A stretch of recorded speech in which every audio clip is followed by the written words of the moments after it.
Então eu queria que você ficasse de pé um pouquinho. Você vai me ouvir aí pelas próximas 2 horas, então, para você poder descansar.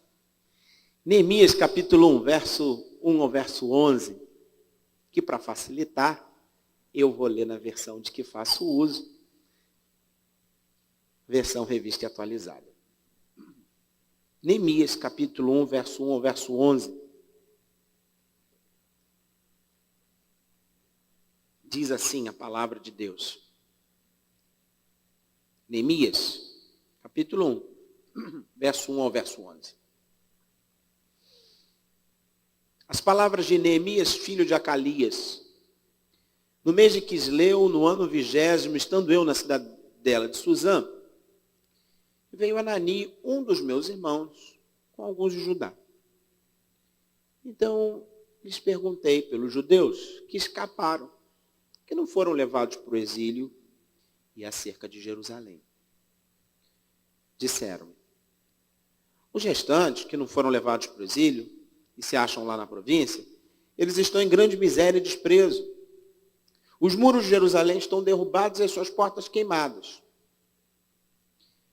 Tendo eu ouvido essas palavras, sentei-me, chorei e lamentei por alguns dias. E estive jejuando e orando perante o Deus dos céus. E disse, Senhor, Deus dos céus, Deus grande e temível, que guardas a aliança e a misericórdia para com aqueles que te amam e guardam os teus mandamentos. Estejam, pois, atentos os teus ouvidos e os teus olhos abertos para acudires à oração do teu servo, que hoje faço a tua presença dia e noite pelos filhos de Israel, teus servos, e faço confissão pelos pecados dos filhos de Israel, os quais temos cometido contra ti. Pois eu e a casa do meu pai temos pecado. Temos procedido de todo corruptamente contra ti, não temos guardado os mandamentos, nem os estatutos, nem os juízos que ordenaste a Moisés, teu servo. Lembra-te da palavra que ordenaste a Moisés, teu servo, dizendo, se transgredirdes, eu vos espalharei por entre os povos, mas se vos converterdes a mim, guardardes os meus mandamentos, os cumprirdes, então, ainda que os vossos rejeitados estejam pelas extremidades do céu, de lá os ajuntarei e os trarei para o lugar que tenho escolhido para ali fazer habitar o meu nome. Estes ainda são teus servos e o teu povo que resgataste com teu grande poder e com a tua mão poderosa. Senhor, estejam, pois, atentos os ouvidos à oração de teu servo e a dos teus servos que se agradam de temer o teu nome. Concede que seja bem sucedido hoje o teu servo e dá-lhe mercê perante este homem. Neste tempo, eu era copeiro do rei. Você pode se assentar. Quando André me convidou, o pastor me disse que a igreja neste domingo faria menção à reforma protestante do século XVI, e esse foi o tema da nossa escola dominical. E certamente a ideia de reforma, ela está presente em todo o livro de Neemias. Você sabe, você conhece o texto. Mas nessa manhã eu gostaria não de me voltar somente ao passado, o legado dos nossos reformadores, mas sobretudo extrair a partir da concepção bíblica do que é uma reforma, uma aplicação prática para a minha vida, para a sua vida, para a vida desta igreja e para a nossa vida enquanto povo de Deus por onde quer que passemos. É fato que a nossa sociedade, ela está fragmentada e polarizada. No intervalo da nossa escola dominical, para o culto, ali no cafezinho, conversava com alguns irmãos sobre isso. Nós estamos cercados de vidas quebradas, de lares desfeitos, de instituições que estão abaladas pela corrupção e até pela imoralidade. A nossa sociedade, ela está enferma e a própria igreja, ela vive uma crise de credibilidade. As pessoas não olham mais para nós como já olharam no passado. Eu lembro do salmista, quando fez a seguinte pergunta, destruídos os fundamentos, o que é que poderá fazer o justo? Para nós entendermos a mensagem de Neemias, nós precisamos entender o contexto histórico. O livro trata da ocasião em que o templo e a cidade foram reconstruídos. Cerca de um século antes, os reinos de Israel e de Judá haviam sido destruídos, primeiro pelos assírios e depois pelos babilônios. Por causa da idolatria, por causa da imoralidade, por causa da corrupção, Deus julgou o seu próprio povo e permitiu essa derrota. O reino de Israel jamais foi restaurado por volta de 70 anos depois de ter sido levados cativos. Os judeus, que eram do reino do sul, receberam autorização para voltar. E a obra de reconstrução já havia começado. Aqueles que tinham voltado do cativeiro, eles tiveram que enfrentar a proposta dos samaritanos para se associarem com eles. Mas os judeus, por serem fiéis a Deus, eles recusaram aquela oferta e houve uma forte oposição à obra de restauração do templo e da própria cidade. E a construção do templo, propriamente dita, foi paralisada. A cidade de Jerusalém, ela ficou quase que despovoada. As pessoas, elas até tinham voltado para o entorno e algumas até moravam em Jerusalém, mas as ruínas, a vergonha, a fome e a miséria ainda reinavam ali, naquele lugar. E é nesse momento que entra o nosso personagem deste texto, deste livro, Neemias. E nos primeiros versos do livro, nós lemos a respeito da própria postura dele diante da realidade. O que ele pessoalmente ouviu, entendeu e o que ele fez. E com ele nós aprendemos para hoje sobre a necessidade de uma reforma pessoal para reformar a igreja e reformar o mundo. E esse é o tema que eu gostaria de trabalhar com você nessa manhã. Reforma pessoal para reformar a igreja e reformar o mundo. Pensamos em reforma sempre com relação ao outro. Pensamos com reforma sempre com relação ao externo, como se nós não fizéssemos parte de um contexto em que nós mesmos precisássemos de reforma, para que então eu e você sejamos usados por Deus para uma reforma. E o texto vai nos ensinar, em primeiro lugar, que uma reforma pessoal ela envolve interação. Uma reforma pessoal para reformar a igreja e o mundo envolve interação, informação. Eu sei que você está com a sua Bíblia aberta ainda. E eu peço para que você se volte para o texto junto comigo. Neemias, capítulo 1, verso 3. Diz assim, preste atenção, olha a sua Bíblia, lê comigo. Disseram-me, os restantes que não foram levados para o exílio se acham lá na província. Estão em grande miséria e desprezo. Os muros de Jerusalém estão derrubados e as suas portas queimadas. Primeira palavra desse versículo. Disseram-me. Aqui nós lemos a respeito de um Neemias que busca conhecer o estado em que estão as coisas. Um homem que toma tempo para ouvir e se inteirar da realidade, que se informa de como de fato estão as coisas. Meu querido, minha querida, não tem como se tomar uma atitude certa sem se saber com o que se está lidando. A realidade, ela é uma aliada. Diagnósticos errados levam ao tratamento errado. E hoje você, querido, é chamado a conhecer o estado das coisas, a começar por você mesmo. Como é que está o seu coração? Como é que está a sua vida? Como é que está a sua casa? Qual tem sido a sua postura? Negar a realidade? Esconder-se da realidade? Fugir da realidade? Em nome de Jesus, eu quero dizer que hoje é o dia, a hora, agora é o lugar de você olhar para si mesmo, para a sua vida, para a vida à sua volta, da sua família, da sua igreja, da sua sociedade, onde você vive e encarar os fatos. Deus está te chamando a uma reforma. Mas, em primeiro lugar, o texto nos ensina que para uma reforma pessoal e para reformar, então, a igreja e o mundo, você precisa se inteirar, se informar. Mas o texto segue nos ensinando. Eu quero que você se volte novamente comigo para o texto. Verso de número 4. Mantenha a sua Bíblia aberta. Vamos lá. Diz assim. Tendo eu ouvido estas palavras, assentei-me e chorei. e lamentei por alguns dias, e estive jejuando e orando perante o Deus dos céus. Tendo eu ouvido estas palavras, assentei-me e chorei e lamentei, e estive jejuando e orando.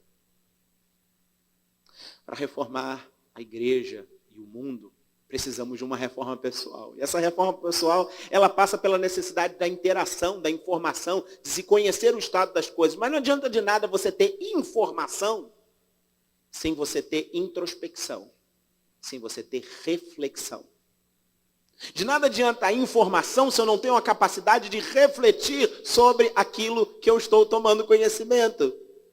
Neemias sentou, Neemias chorou, Neemias lamentou.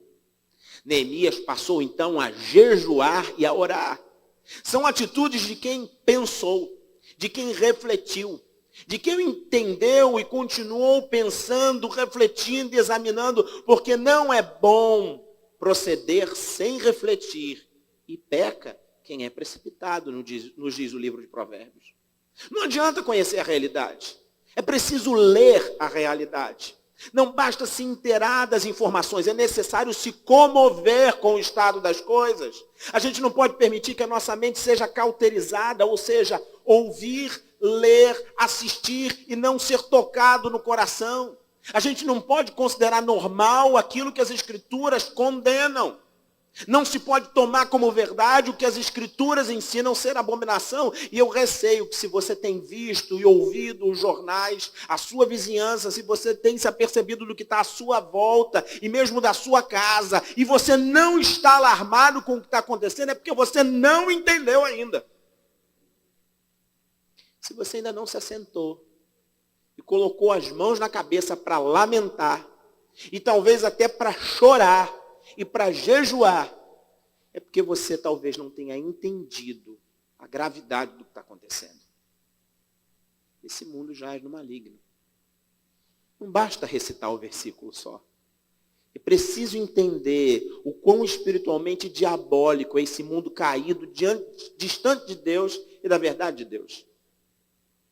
Deus está te chamando hoje, meu querido, minha querida, que veio aqui nessa manhã, a entender a realidade à sua volta e a própria realidade da sua vida pessoal, da sua vida, do seu coração, da sua existência.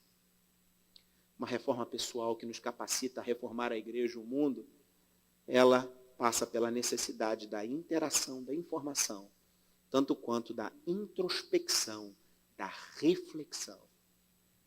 Mas o texto segue nos ensinando. Eu peço a você que se volte para o verso 5, até o verso 7, junto comigo. Olha sua Bíblia, não deixe de olhar. E disse, Senhor, Deus dos céus, Deus grande e temível, que guardas a aliança e a misericórdia para com aqueles que te amam e guardam os teus mandamentos. Estejam, pois, atentos os teus ouvidos e os teus olhos abertos para acudires à oração do teu servo, que hoje faço a tua presença de noite pelos filhos de Israel, teus servos, e faço confissão pelos pecados dos filhos de Israel, os quais temos cometido contra ti, pois eu e a casa do meu pai temos pecado. Temos procedido de todo corruptamente contra ti. Não temos guardado os mandamentos, nem os estatutos, nem os juízos que ordenastes a Moisés, teu servo. Uma reforma pessoal que seja capaz de reformar a igreja e o mundo passa pela necessidade da interação, da informação.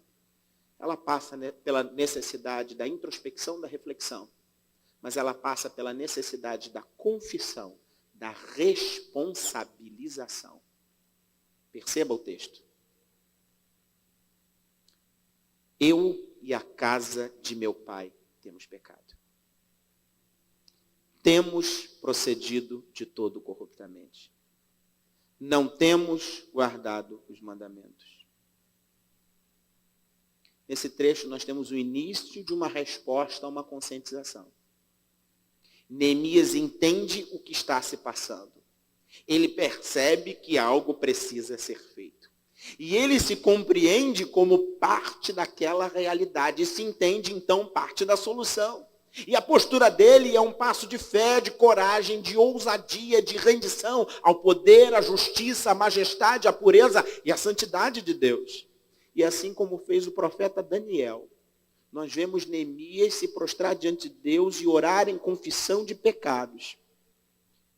Nós lemos nas Escrituras que Daniel foi um homem justo, né? Que foi agraciado por Deus por causa da sua fidelidade.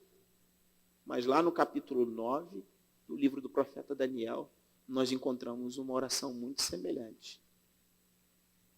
A nós pertence o corar de vergonha. Assim como fez o profeta Daniel, nós vemos Neemias se prostrar diante de Deus e orar em confissão de pecados. Nós lemos nas Escrituras várias orações desse tipo. E eu quero que você perceba aqui o contexto histórico. Neemias certamente não era daqueles que haviam sido tirados da sua pátria. Os estudos bíblicos nos demonstram que Neemias provavelmente havia nascido no cativeiro.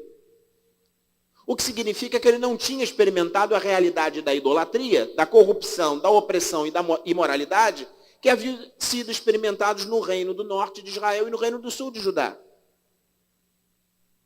Mas ele se lembra do pacto, da aliança feita com Deus, e ele não tenta se eximir, ele não tenta fugir, ele não tenta se isentar, tipo, a culpa não é minha. Não. Ele fez o papel de intercessor, e Neemias busca então identificar em que foi que eu errei. No que foi que nós erramos. Neemias se identifica então com o seu povo, mais do que acusar, Neemias quer identificar qual foi o ponto da queda. Qual é esse ponto?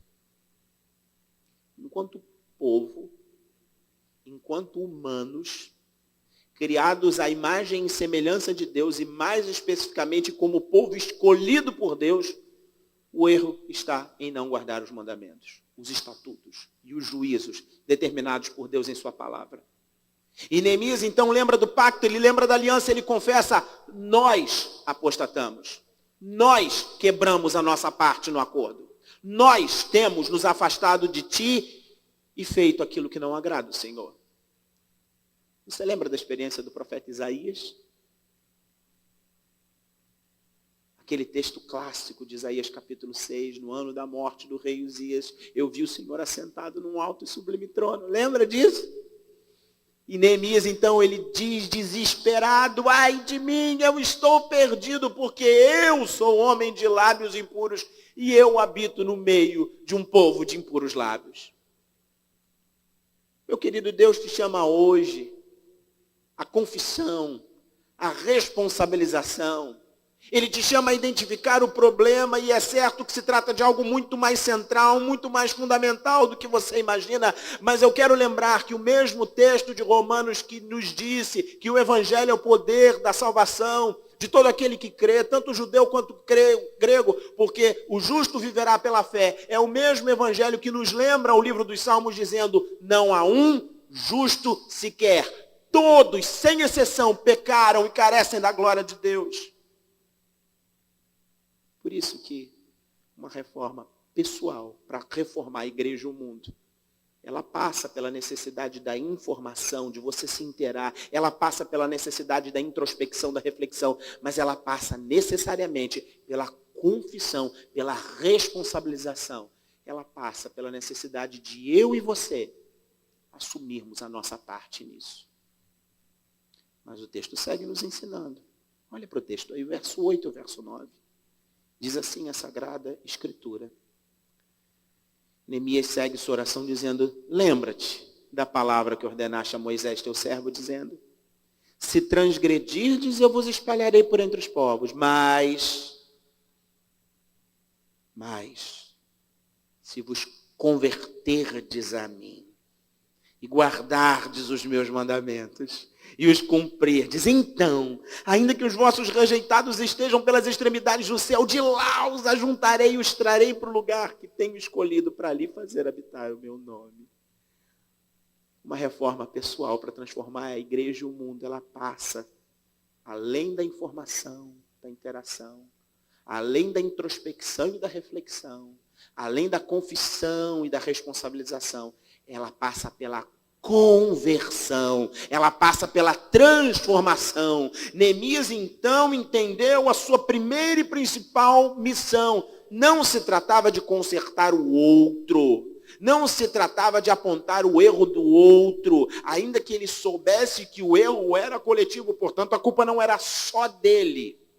Ele reconheceu o erro, mas ele não ficou focado no pecado. Ele percebeu a queda, mas ele não se limitou a ela. Neemias, então, passou a olhar para o Deus da aliança, para o Deus do pacto, para as suas ordenanças, para as suas promessas. E a palavra de Deus, que é inerrante e infalível, as profecias são claras. E a profecia lá do livro do Deuteronômio era muito clara. Se houvesse transgressão, eles seriam espalhados, eles seriam dispersos. E foi o que houve. Deus julgou o seu povo.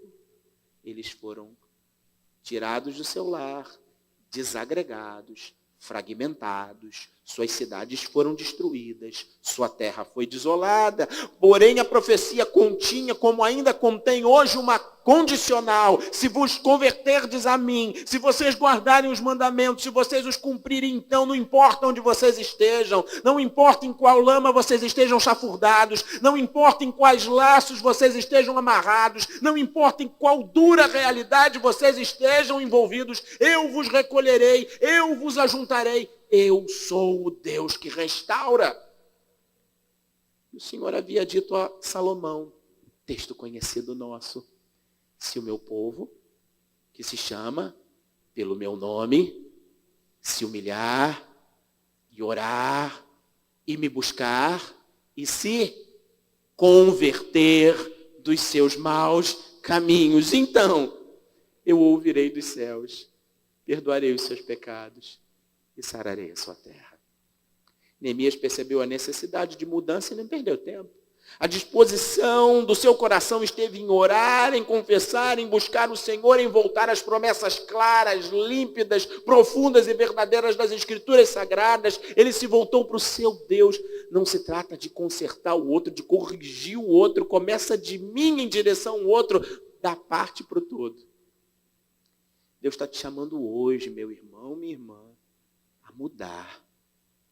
Deus te chama hoje à conversão, a tomar um outro caminho, uma outra estrada, a se voltar para Ele, a se voltar para o que Ele tem para fazer na sua vida, na vida da sua família, na vida da sua vizinhança, na vida dessa igreja, na vida de todos aqueles que te cercam.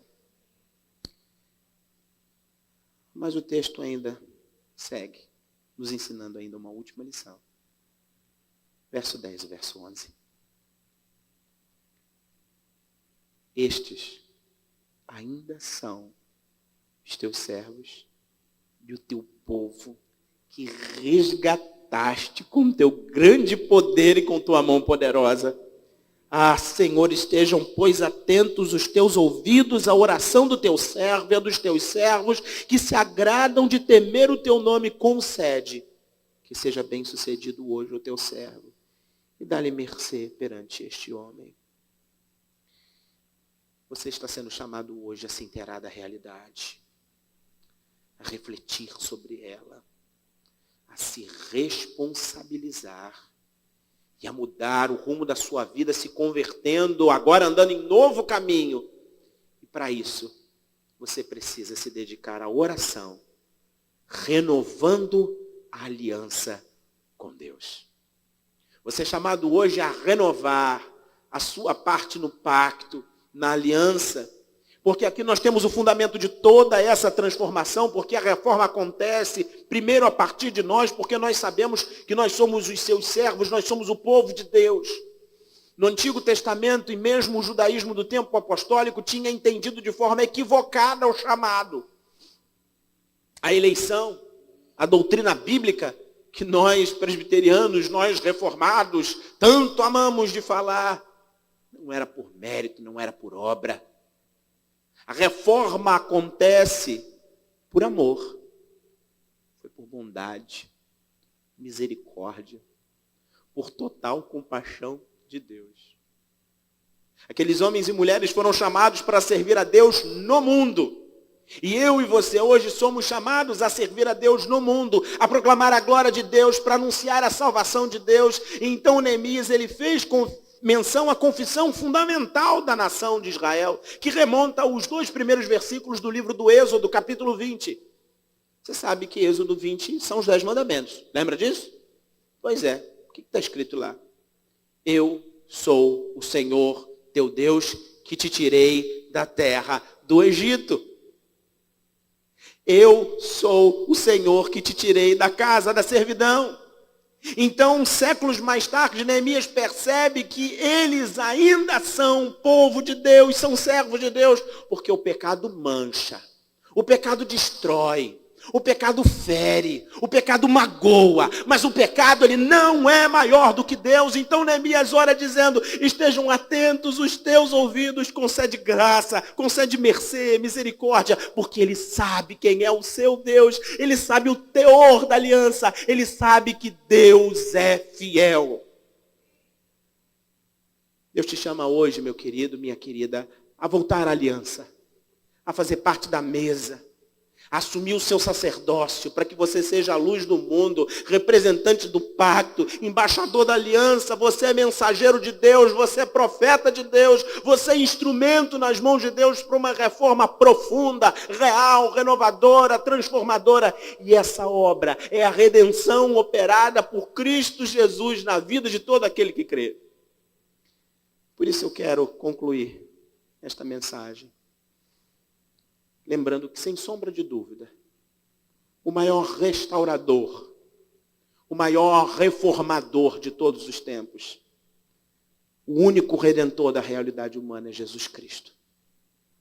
Ainda que não precisasse, porque afinal de contas, como Deus onisciente, Ele nos conhece perfeitamente, e como perfeito homem, Jesus não precisava que ninguém lhe ensinasse a respeito da natureza humana, mas ainda assim, Jesus se fez carne, habitou entre nós, fez-se Deus conosco, experimentou nossa realidade, foi tentado em todas as coisas a nossa semelhança, ainda que sem pecado, de forma que nós podemos encontrar nele socorro para a ocasião oportuna.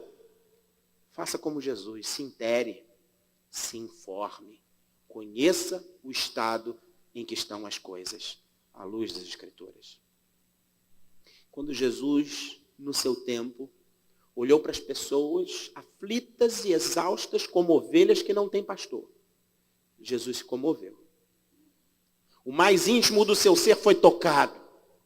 Jesus chorou pelos seus amigos, pela cidade santa, chorou na Getsemane ao preparar-se para a sua missão. Portanto, reflita, sinta, comova-se, não seja frio, calculista, como se a realidade do mundo fosse alheia a você, como se você não vivesse aqui. Jesus, ele tem um chamado para a sua vida, por isso, reflita, pense, não somente se informe, mas que você leia a realidade e se comova com ela. E se você ainda está se questionando se é necessário mesmo confissão de pecados, que você não é responsável pela fragmentação da nossa sociedade, pela imoralidade, pela corrupção, eu quero lembrar a você que Jesus Cristo, Senhor do universo, perfeito homem, sem pecado, sem mácula, ele entregou a própria vida em nosso favor quando nós éramos ainda pecadores. Diz a Escritura que Jesus se fez pecado por nós. Por isso precisamos confessar juntos o pecado do nosso povo, nos arrepender diante de Deus, mesmo que individualmente a gente não tenha feito determinada ação. Precisamos interceder a Deus para que Ele venha com mão poderosa sobre nós. Amai os vossos inimigos, orai pelos que vos perseguem, orem pelos que se acham investidos de autoridade, seja fiel às Escrituras. Não faz somente aquilo que é oportuno a você, não. Tem gente que faz da Bíblia caixinha de promessa. O que interessa, pega. O que não interessa, rejeita. Não é assim. Quero lembrar a você que Jesus Cristo é a pedra angular. A pedra de esquina. A pedra fundamental. E sem esse fundamento, sem a base que Jesus, toda e qualquer obra de transformação, não vai passar de sonho. Não vai passar de mera ilusão. Porque Ele é o mediador da nova aliança, do novo pacto. Foi Ele quem se entregou por amor. E Ele faz todo aquele que nele cresceu filho. E todo aquele que crê em Jesus não perece, mas recebe vida eterna. Vida que começa aqui. vida que restaura, vida que reforma. Porque a nossa esperança, ela não está em qualquer coisa que seja diferente de Jesus. Não são as instituições, não são os programas, não são as ideias, não são os partidos, não são pessoas individualmente. Somente o Evangelho de Jesus Cristo é capaz de restaurar o pecador com o Criador, de fazê-lo filho de Deus, de reformar a sua vida por completo de forma integral e assim salvar nossa família, salvar nossa sociedade, salvar o nosso país. A gente precisa administrar o remédio correto. Senão o paciente vai morrer. Jesus sempre foi e sempre será a verdadeira solução para a minha vida, para a sua vida, para a nossa igreja, para o nosso povo.